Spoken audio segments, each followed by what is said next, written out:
Well, hello there, you're watching the press preview. A first look then at what is on the front pages. In the next half hour or so, we'll see what's making the headlines with the Daily Mirror's political editor, Pippa Crerar, and the Chief Executive of Conservative Home, Mark Wallace. Great to see both of you. So to the front pages then, one story dominating really, the great game robbery is how The Sun describes the decision by 6 English football teams to split from other European competitions and for a Super League, or to create a Super League without qualification requirements, but with a large cash windfall.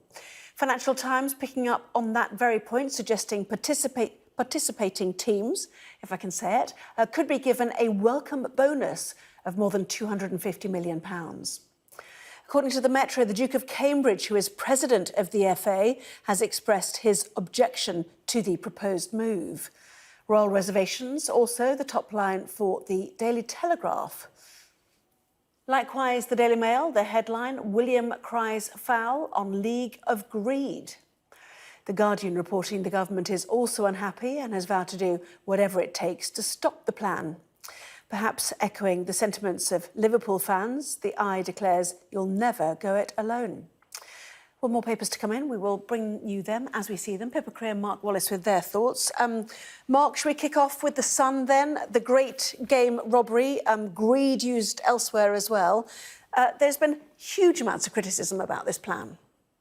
There has indeed, and I think the clubs involved can't exactly be surprised by that. What I do find quite amazing is that in the year of our Lord 2021, people, including professional footballers in various cases, appear to have only just noticed that several of these really big clubs are not actually clubs after all. They're just giant machines interested in one thing, and that's money. This isn't something that's entirely new, a new feature of these clubs. What's happening, of course, is that they're now pursuing it in yet another way that seeks to make even more money off things that even more people are unhappy about. That isn't a new trend. It hasn't just started. And yet, suddenly, in some quarters, people are fanning themselves as if they've only just noticed. Yeah, The Sun, their fans protest at Big Six greed. The paper tells us the fans should vote with their feet. I mean, that's the problem.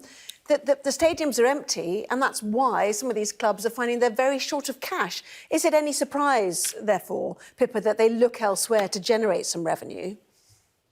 Well, I suppose at its heart, it comes down to what clubs are, and are they big corporations that are there to serve their owners and to fill their coffers, or are they community organisations, as they've long been seen in this country, that are there to serve their fans? And as Mark has suggested, there's been this sort of tension for a very long time.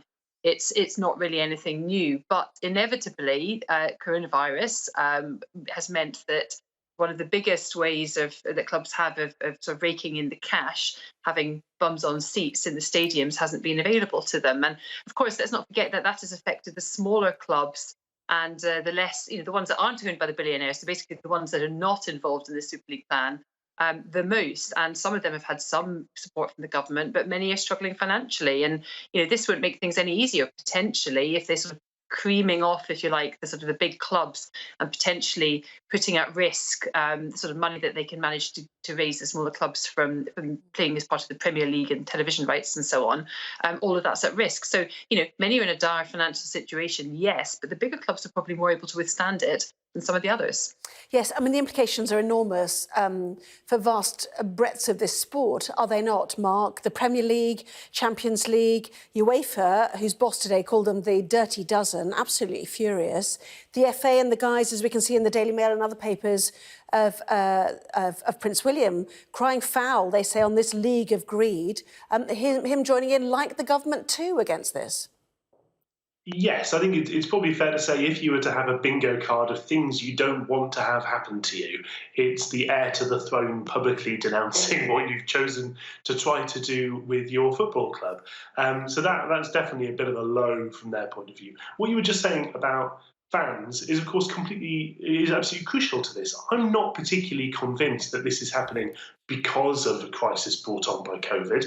Maybe the option to think a bit more outside the box has been spurred by it to a certain extent. But I think this was probably coming down the line anyway. A big part of the question isn't why would these clubs want to frankly, thumb their noses at their fans in return for money.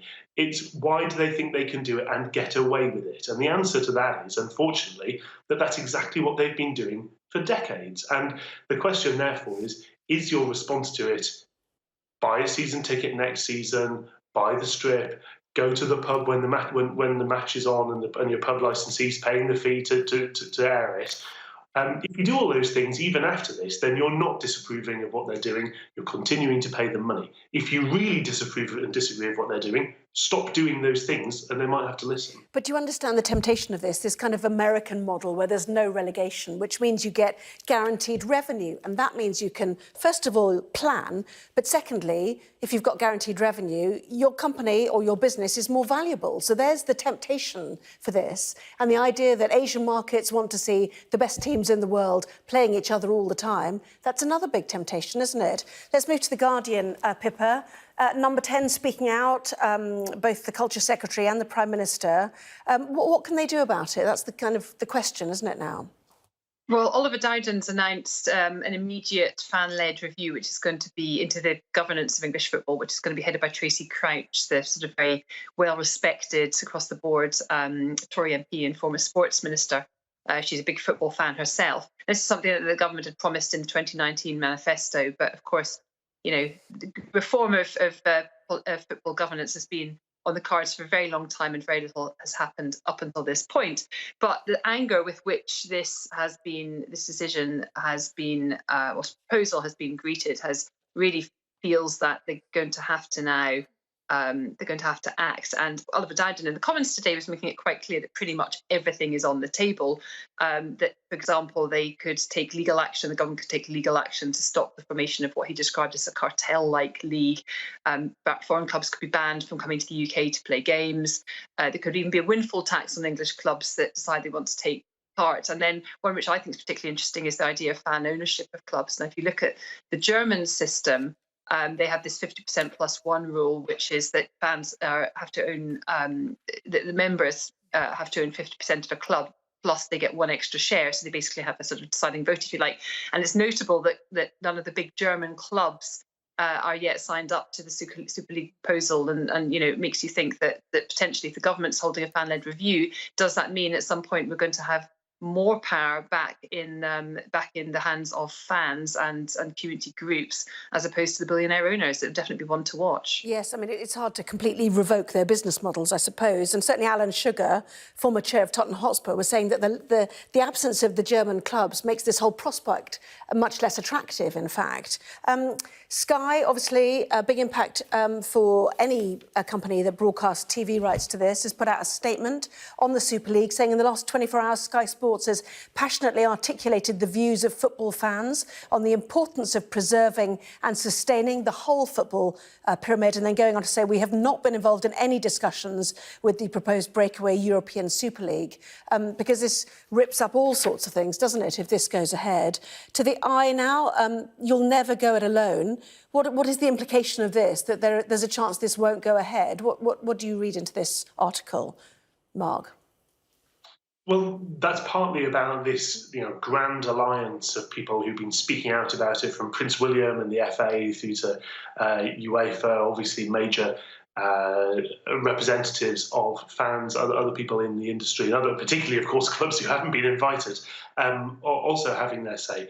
The big question, of course, is that success in response to what seems to be a bad proposal cannot just be keeping things exactly as they are. I think we all need to remember, when the government proposed its investigation and review of the reform of structures of football, even if you think government can get mixed into that with a satisfactory outcome, of which I'm sceptical, the reason for that was it was felt that the existing structures of the game are, in fundamental ways, quite dysfunctional.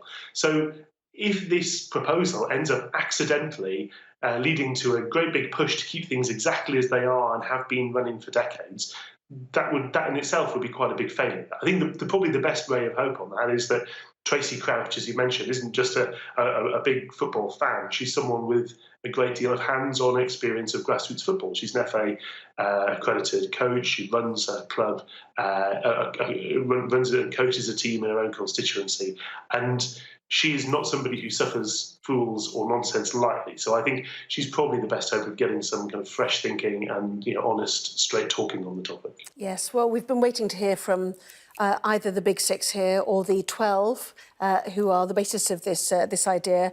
We're told that Florentino Perez, president of Real Madrid, chair of this new Super League, will be making a statement to television later tonight. So we'll keep an eye out for that and maybe have that by 11:30 when we talk about it more again then.